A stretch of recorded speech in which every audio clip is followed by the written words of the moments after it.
Hey there, it's your pal Rusty, aka the RusWJ, another episode of this as-to-be-yet-named video blog about comics, movies, TV, books, music, all sorts of other geek stuff. For lack of a better term, for now, let's just call it the RusWJ Files.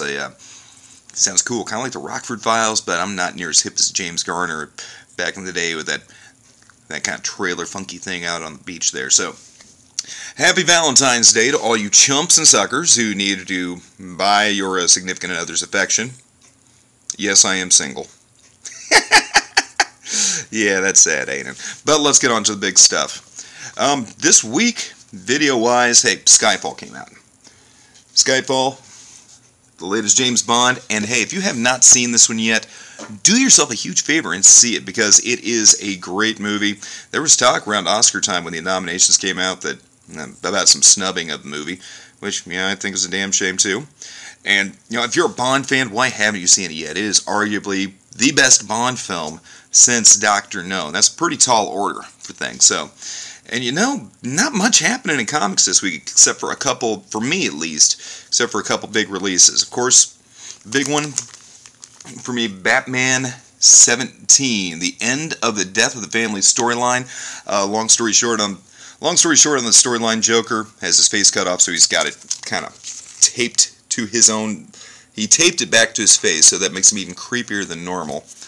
And so he's decided that, the extended Batman family, having those folks has made him weak, made him slow. So his big goal to bring Batman back to his full fighting form is to kill everybody else, kill off Batgirl, kill off all the other Robins. So it's a big crossover event between all their books as well. And this book, written by Scott Snyder, who will be at the Comicon, Planet Comicon here in KC in that first weekend of April. Excited to meet this guy. This book, wow. There was a couple spots, and every now and then in a comic book I'll go, whoa. But there was a couple spots in this one that made me go, holy crap. Where there's one big scene at a dinner table where I was on edge reading this. And I'm not usually a huge Batman on his own guy. I love the character, but haven't been reading him lately. I almost kind of prefer to read him in team books. But this Batman with Scott Snyder Scott Snyder writing it, good stuff. I cannot recommend this book highly enough. Of course, this was the last issue of that story arc, so whenever it comes out in the trade paperback, I strongly urge you, go pick that bad mofo up. And then, other big one for me this week, the new Star Wars. Star Wars Issue 2 from Dark Horse. Hey, check out that cool Alex Ross cover, huh? Isn't that sweet? Yeah. Hey, more good stuff happening More good stuff happening.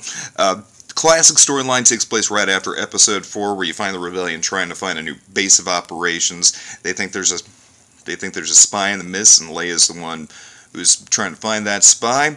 So there's some covert activity going on, some badass new X-Wing fighters. You see a little bit more of Darth Vader's demotion after the Battle of the Death Star, where you always kind of wonder what happened to that. And you let your big ginormous battle station that can blow up planets get blown up by some punk kid, man, yeah, you're going to see some retaliation. I would hope you would get a demotion from that. So, see a little bit more of his demotion and trying to work his way back up and get back into the good graces with the Emperor, like a good Smithers to the Emperor's Monty Burns. So, cannot recommend this book highly enough. I think, truthfully, this is one of the best things that happened in the Star Wars franchise lately since Angry Birds Star Wars, and, well, we'll see what happens next. Now that Disney's got their hands on the Star Wars franchise, J.J. Abrams directing, I expect some good stuff. Because, with Abrams, you can't go wrong. I was one of the people who dug that new the Star Trek movie, and Disney always takes good, strong chances and ballsy chances with all the sci-fi that they do out there. Tron, Black Hole, Rocketeer, John Carter. Yes, I liked John Carter, thank you. So, I think that we're going to see some good stuff, but I think this is already a good precursor to to bringing us around to the Star Wars universe again. So, man, yeah, not a very big week. So, but What we lacked in quantity, we made up for in quality with 2 awesome books and Skyfall coming out on video this week. So, man, that's pretty much it. So, yeah, keep watching. I've got some other stuff primed up. You know, we do have Planet Comicon coming up here in April. So, and George Takei just got announced last week. How cool is that? Oh my. George Takei, Will Wheaton, Adam Baldwin from Firefly, Chuck, Full Metal Jacket, Lou Ferrigno, Xander and Glory from Buffy, and of course, as I mentioned earlier, Scott Snyder will be there, who's writing on Batman right now, is excellent, and writing on Swamp Thing right now is excellent. And also, another one I'm excited for, legend in the comics world, Mr. Neil Adams is going to be there. I'm super jazzed about meeting that guy. And so we got that coming up, and I've also got some stuff I want to talk about, some funny stuff, some not so funny stuff, some rants. Excuse me. I don't want to shoot my wad just yet on everything, so I'm going to space this stuff out. So, stick around. Hopefully it'll be fun. Until next time, this is the Rusty, a.k.a. RusWJ, trying to find a good tagline to get this thing out with. Be geek strong, be geek smart. That's the best I got. Until next time, laters.